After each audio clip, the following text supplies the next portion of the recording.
What is going on, guys? Welcome back. Commentary for you.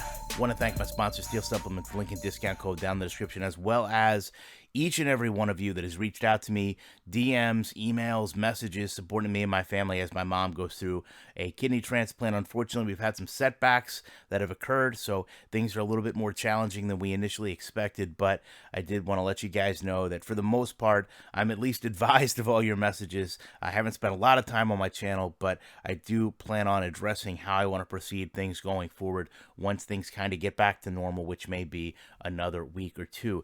With that said, though, I did want to try to get on here and cover the Madden 22 beta, which in all sincerity seems to be just another train wreck for EA and the way they handle this game.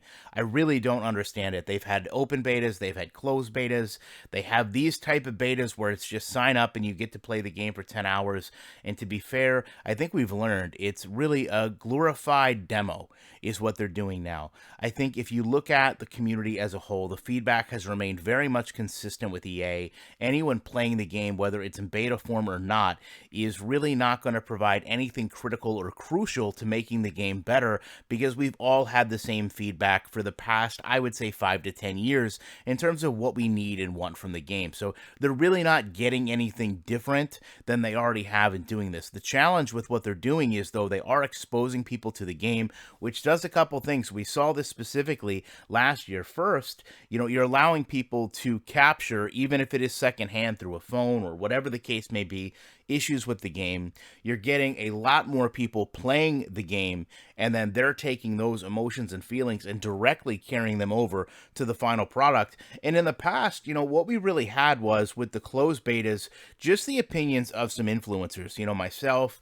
other people in the community that would come out and tell you, hey, I don't think the game changed a lot from the beta to what we have now. But when you do it this way, when you have these open betas, essentially, you open that ideology up to so many more people. And no matter what you do, you're always going to have people that say the game is completely different than what it was and the game is completely the same. And I think based on what I read last year, so many people understood that, the beta was the final product. And a lot of the improvements that needed to be made were done through the course of the development cycle. And we still didn't get, from what we could tell, a quote-unquote complete game. When I say complete, I mean a game that can function entirely for, let's say, 20 minutes, right? Let's be fair, and not have an issue. So it's interesting that they're going to choose to go this route again.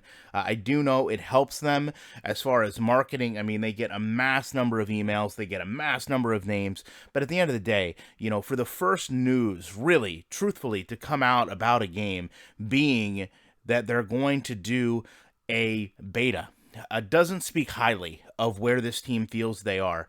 This is really a company, this is really a title, this is a group of developers that should have no problems leading into a game year with all the information we want, have no shame or embarrassment of their product.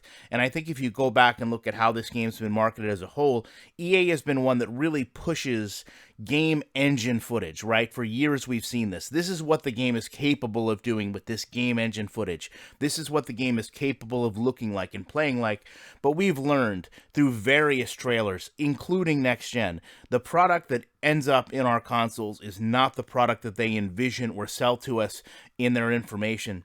And I think we're probably just going to be in for another year of that. I will say this will probably be one of the darkest years in terms of Madden, because there's so many people that are frustrated and upset and tired of the direction of this game. And unless we have a beta that comes out and really blows people away and has those people go back to the community and give you the information you want, that it plays totally different, that they've made all these adjustments, that it's really on a different engine to some degree, I just don't think that you're going to have anything truly meaningful come out of Madden, and I don't see them doing that.